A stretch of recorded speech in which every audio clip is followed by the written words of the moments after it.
Salam dostlar, hər vaxtınız xeyir olsun. Sırağa gün Çevik ləqəbli TikTokerin çıxışlarını paylaşan Facebook dostumun abunəsini ləğv elədim ki, o adamı daha mənə göstərə bilməsin.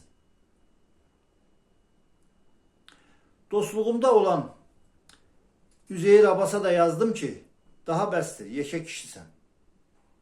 Bu biabırçılığı yığışdır. Dünən oxudum ki, hər ikisi həbs olunub. Birinə 10 sutka verilib, ikincisi haqtada araşdırma aparılır. İnsanların həbsinə əlbəttə ki, üzülürəm. Ancaq adam özü də biraz məsuliyyətli olmalı, danışığına, davranışına diqqət etməlidir. O adamların danışdıqlarını və yazdıqlarını təkrarlamaq istəmirəm. Sadəcə demək istəyirəm ki, aşağı səviyyəli, loru, təhqiramiz fikirləri ilə xeyli auditoriya toplaya biliblər. Və yəqin ki, siz də bunu müşahidə etmişsiniz. Təəssüf ki, onları da söyənlər və təhqir edənlər var. Amma bəyənənlər də az deyil. Mən maraq üçün göz gəzdirdim və bu qruplar arasında nisbətin təxminən 50-nin 50-yə olduğunu gördüm. Yəni, yarısı söyür və təhqir edir, yarısı da like qoyaraq bəyənir. Ürək ağrıdan mənzərədir. Dostlar, din çox həssas və mübahisəli bir mövzudur. Bu səbəbdən ondan mümkün qədər uzaq olmağa çalışıram.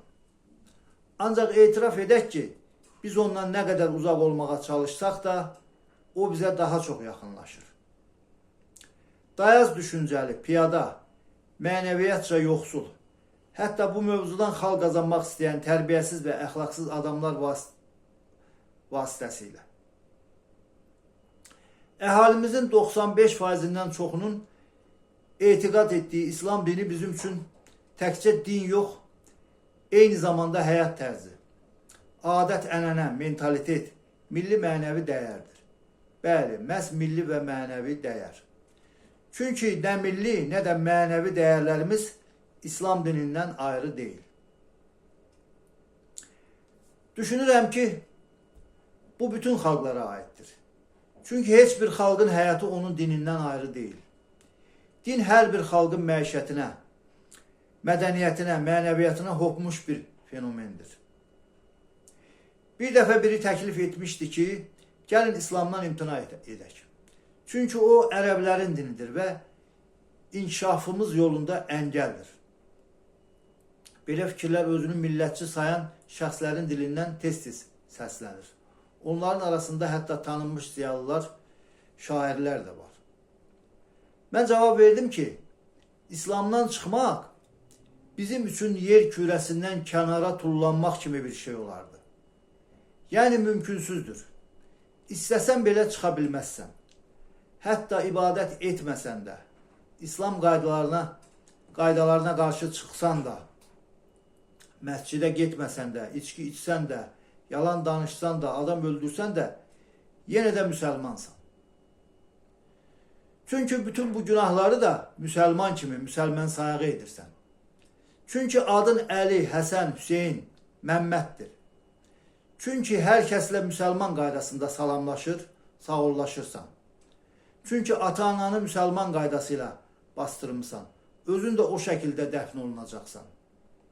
Çünki birini inandırmaq istəyəndə Allaha and içir, təhlükə anında Allaha yalvarırsan, ona sığınırsan. Qorxanda Bismillah deyirsən, yaxşı gününə şükür edir, pis əmələ görə şeytana lənət oxuyursan. Gündəlik danışığında, yazı pozunda nə qədər ərəb-fars sözündən istifadə edirsən.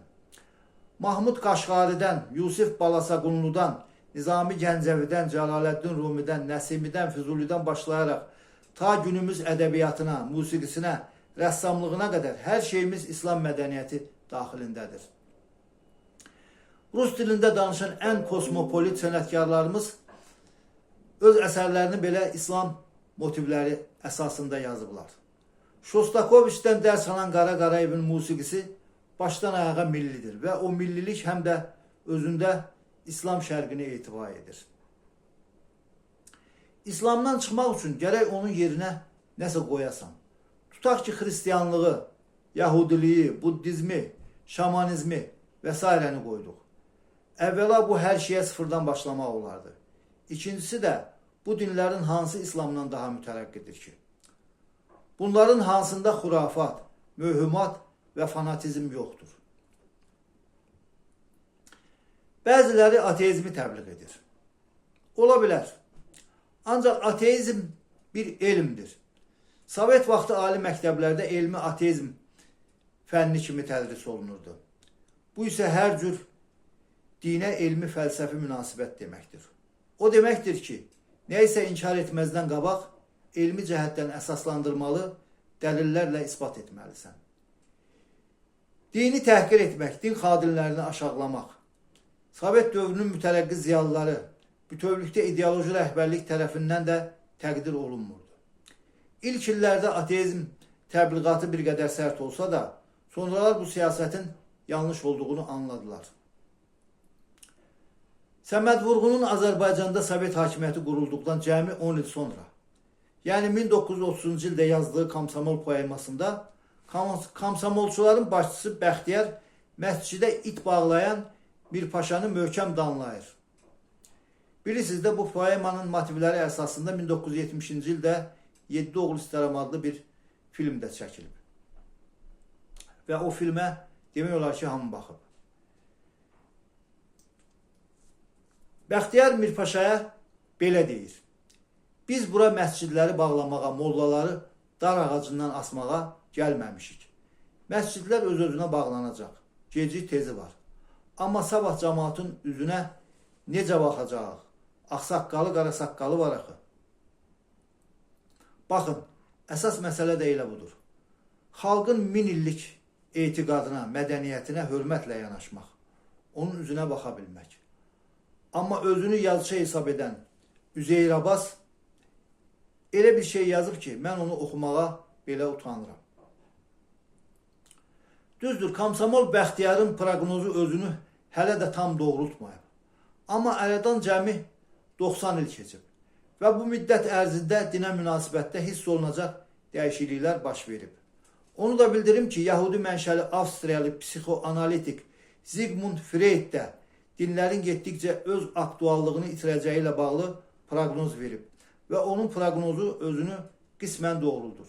Çünki Freud'in yaşadığı 1900-cü ildə Avropada xristiyan 95% təşkil edirdilərsə, bugünkü Avropada dindarların faiz dərəcəsi təxminən 50-dir. Bu əlbəttə ümumi və təxmini göstəricidir və ölkədən ölkəyə dəyişir. Yəni Avropanın müxtəlif ölkələrində bəzən yüksəlir, bəzən də qalxır. Son yüzildə dinin zəifləməsi və dindarların azalması prosesi gedib. Ancaq Komsomol Bəxtiyar da, Sigmund Freud də tam haqlı deyirlər. Elm, təhsil, rasional düşüncə dini zəiflətsə də, onu tamamilə yox etmək gücündə deyirlər. Bəli, din artıq əvvəlki tək dominant sosial və intellektual faktor deyil. Ancaq onun tamamilə yox olacağını düşünmək də sadəlövhlük olardı. Bu baxımdan dinə qarşı mübarizə aparmaq, bu istiqamətdə radikal çıxışlar etmək və addımlar atmaq məqsədə uyğun deyil. Düşünürəm ki, heç lazım da deyil. Çünki belə şeylər radikalizmi gücləndirir, fundamentalizmin əlinə bəhanə verir. Dini tənqid yox, təhqir edənlər əslində dindarların və daha çox radikal dindarların mövqeyini möhkəmləndirməyə xidmət edir əslində. Amma dinin faydalı tərəflərini də danmaq olmaz. Və bunlar bir çox insana, bütövlükdə cəmiyyətə gərəklidir. Din bir çox şeyə anlam verir, insanlara təsəlli verir. Ölüm, içki, xəstəlik, ümidsizlik kimi vəziyyətlərdə insana psixoloji dayaq ola bilir. Birlik və həmrəylik yaradır. İnsanları bir-birinə yardım etməyə və sosial əlaqələr qurmağa sövq edə bilir. Özünə nəzarəti gücləndirir. Oruc, dua, ibadət və digər ayinlər vasitəsilə nizam-intizam yaradır. xeyriyyətçilik və sosial yardım ənənələrini təşviq edə bilir. Mədəni irsi qoruyur. Ədəbiyyatın, musiqinin, memarlığın, incəsənətin xeyli hissəsi dini ənənələrə bağlıdır. Bu faktları əlbəttə ki, danmaq olmaz. Bəlkə də dindar insanları psixoloji yaxud xislət baxımından xüsusi kateqoriya hesab etmək olar. Yəni, əslində belə doğulur və heç vaxtda dəyişmirlər. Dindən imtina etsələr belə, onu nəyləsə əvəz edir, sitayiş və ya pərəstiş etməyə daim nəsə tapırlar. İnsanlarda doğuşdan müəyyən psixoloji meyillər olur. Naməlum olana, yəni qeybə münasibət, örnək və kumir axtarışı, avtoritetə bağlılıq, mənəvi intuitiv düşüncə və s. Bunlar sonradan insanın dini inanclara açıq və ya qapalı olmasına təsir edə bilir. İnsan bəzən dini digər bir mütləq dəyərlə əvəz edir. Bu dəyər hər hansı ideologiya, millətçilik, siyasi lider, pul, karyera, elm, hətta müəyyən bir sənət və ya həyat fəlsəfəsi də ola bilər. Bir çox insanın mütləq nəyəsə inanmaq yaxud nəyisə müqəddəsləşdirmək ehtiyacı var. Dindarlar məhz belə insanlardır və düşünürəm ki, elə bu səbəbdən onları dəyişdirmək cəhdi də əbəsdir. Ankarada təhsil alarkən bir çox gəncdən eşitdim ki, axirətə inanmasa yaşaya bilməz. Bu mənə çox maraqlı gəldi. Onlar həqiqətən buna ürəkdən inanırdılar. Mən bu fikrə hörmətlə yanaşdım və hətta o uşaqlara müəyyən mənada qibtə etdim. Hədislərdə bildirilir ki, gölün ana bətnindəki 4-cü ayından sonra göndərilən mələk onun ruzisini, ömrünü, əməllərini, bədbəxt və ya xoşbəxt olacağını yazır. Bu isə o deməkdir ki, insanın dindar və ya dinsiz olması da hələ ana bətnində ikən müəyyənləşir. Düzdür, hədislər Quran ayəsi deyil, amma hər halda Peyğəmbər kəlamıdır. Və Peyğəmbər boş yerə belə sözlər deməz. Odur ki, əziz qardaşlar və bacılar, bir-birimizə israrla nəyisə təlqin etməyimiz də boşuna enerji sərf etməkdir. Bu barədə Quranda da ayələr var. Onlardan ən məşhurları Əl-Bəqərə surəsinin 4-cü, 10-cu ayələrində yazılanlardır. Burada biz insan tiplərinin təsnifatını açıq-aşkar görürük. Sizə 7 ayə oxuyacağım.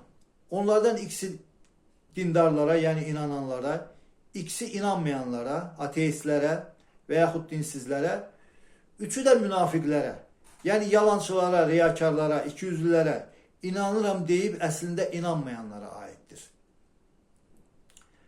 Bəqərə surəsinin 4-cü ayəsindən başlayaq. O kəslər ki, sənə göndərilənə, yəni Qurana və səndən əvvəl göndərilənlərə iman gətirir, axirətə də şəksiz, şübhəsiz inanırlar. 5-ci ayə. Onlar Rəbb tərəfindən göstərilən doğru yoldadırlar. Cəhənnəm əzabından xilas olanlar da məhz onlardır. Bu iki ayə möminlərə aiddir. 6-cı ayə. Həqiqətən kafirləri xəbərdar etsən də, etməsən də onlar üçün birdir. Onlar iman gətirməzlər. 7-ci ayə. Allah onların qəlblərini və qulaqlarını möhürləmiş, gözlərini də pərdələmişdir. Onlar üçün böyük bir əzab vardır. Bu iki ayə də inanmayanlara aiddir. Yəni, heç vaxt inanmayacaqlar. Özünüzü yormayın. Allah onları belə yaradıb. 8-ci ayə. İnsanlardan elələri də var ki, inanmadıqları halda Allaha və axirət gününə inandıq deyirlər. 9-cu ayə. Onlar öz aləmlərində güya Allahı və möminləri aldadırlar. Halbuki yalnız özlərini aldadır və bunu dərk etmirlər. 10-cu ayə. Onların qəlbində xəstəlik, küfür, nifaq vardır. Allah onların xəstəliyini daha da artırmışdır. Yalan söylədiklərinə görə onlar üçün şiddətli bir əzab vardır. Bu üç ayə də münafiqlər haqqındadır. Gördüyümüz kimi, insanlar üç tipə ayrılır. İnananlara, inanmayanlara və münafiqlərə. Burada ən mühüm məqam odur ki, bu xasiyyət və xüsusiyyət onların fitrətində, yəni yaradılışındadır. Ancaq insan xarakterinin formalaşmasında mühitin, təhsilin, ailə tərbiyəsinin, özünü tərbiyənin də müəyyən rolu var. İnsan bəzən öz fitrətini və xislətini bunlar vasitəsilə kəşf edir. Müasir mədəni insan tolerant, dözümlü olmalı, başqalarının fikrinə, inancına hörmətlə yanaşmağı öyrənməlidir. Bəli, o fundamental məsələlərdə fikrini, əqidəsini heç vaxt dəyişməyə bilər. Ancaq mədəni olması vacibdir. Bu, hər kəsin öz ləyaqətini, hətta təhlükəsizliyini qoruması baxımından da lazımdır. Təhqir olunmaq istəmirsənsə, başqalarını da etməməlisən. İnsanlara, xüsusilə də inancılara kobudcasına Allah yoxdur, bu hicabı çıxart, at kimi ifadələr demək olmaz. Bu ədəbsizlik və mədəniyyətsizlikdir. Diqqətinizə görə sağ olun.